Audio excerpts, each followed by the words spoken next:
If you want to continue to follow our adventure, click subscribe. So you don't miss anything, click the bell notification. My camper is right next to that tree. And so when I turn around, out of my window, this is what I can see. I come down here because I can show you how deep it is. This is my backyard for 2 weeks. And I hope that in a couple years I can come back to this spot. And the reason I say a couple years, because that's how much it's going to take, that's how long it's going to take for me to save up to be able to do this again. You don't get to experience this very often. Just a couple times in the nomadic lifestyle have I seen this kind of, oh wow, every morning. This morning I got up and took some pictures of the sunrise. First time I got to experience this picturesque scene out my back door was in South Dakota. While we were there, they shut it down because of human behavior. What it was, they were letting a farmer use the grasslands as a grazing field for their cows. So there was hundreds of cows there at the grasslands, at the Badlands. The National Forest didn't have cattle guards, it was just a fence. So in order to go camping in this grasslands, you'd have to open up the fence, drive in, and then shut the fence. And there were signs everywhere, shut the fence, shut the fence. Well, of course, nobody could shut the fence. So the ranger came out one day and said, I've been chasing cattle around all day, trying to get them back into the grasslands. And just a reminder, make sure if you leave and to shut the fence. And that was on a Saturday. On a Monday, the ranger came back out again and said, I've been chasing cattle around all day. Tomorrow at 2 o'clock, I'm shutting it down and we're going to lock up the gate. And so they shut it down for, several weeks. They reopened it once the cattle were off the grasslands. But my point is they shut it down. So, all those people, and it was a highly used area right outside the Badlands National Park.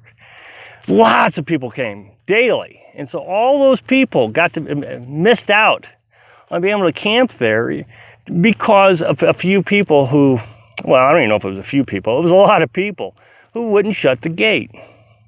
The other day I made a video and I showed that somebody had left their tent at the campground in New Mexico, near Grants, New Mexico. And somebody commented, wow, I can't believe they left their tent there. Surely something happened to them. Maybe they're lost out there or something. Unfortunately, we see abandoned camping gear everywhere we go. Sure enough, the ranger had to come out and he had to take the tent away. And it frustrates the rangers when they have to do that. They just get so aggravated about it. The first time we saw that was 6 weeks into our adventure. We were at Wolf Gap in Virginia.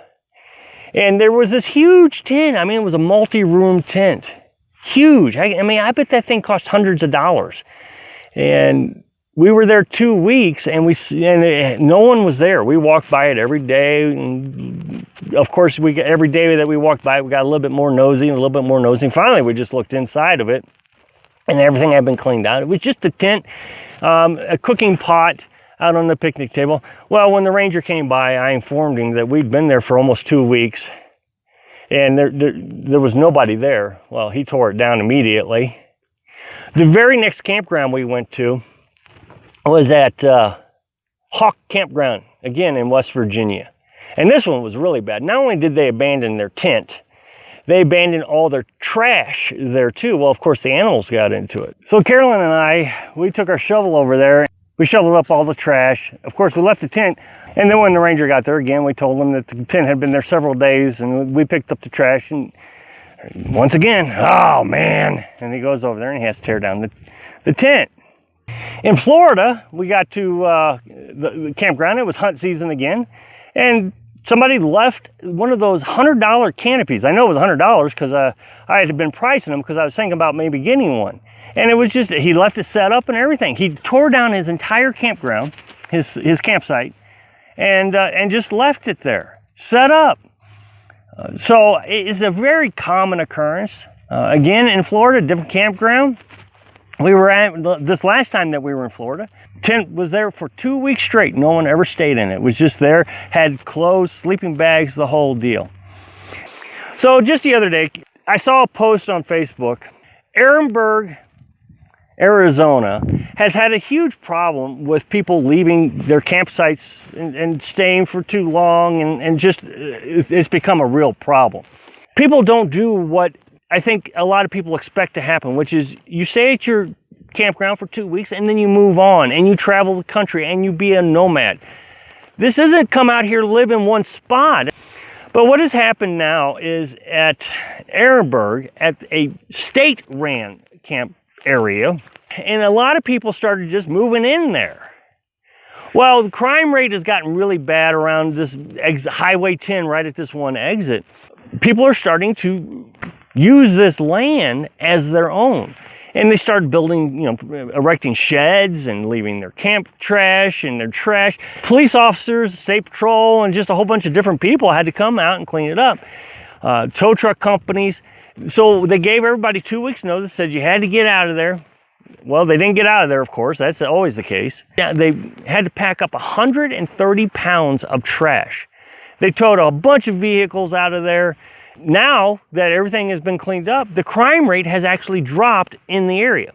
Now, this is not the first time I've seen this. We were at Ray Springs, Tennessee, and we immediately saw that people were living there. RVs there with flat tires, vehicles with flat tires, hoods up, trash everywhere, tent cities erected. The next day, the officials came out and said, we're going to close it down tomorrow.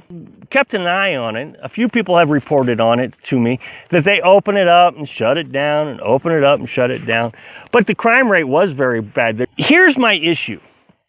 Is if we're going to tell everybody to come out here, it's a good alternative to having to pay rent. What happens when they come out here and then the officials close down the place and tow their vehicles away? Because that's what's happening. We tell everybody to come out here.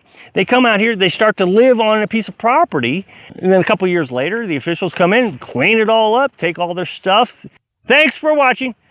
Click like if you like video, and happy travels.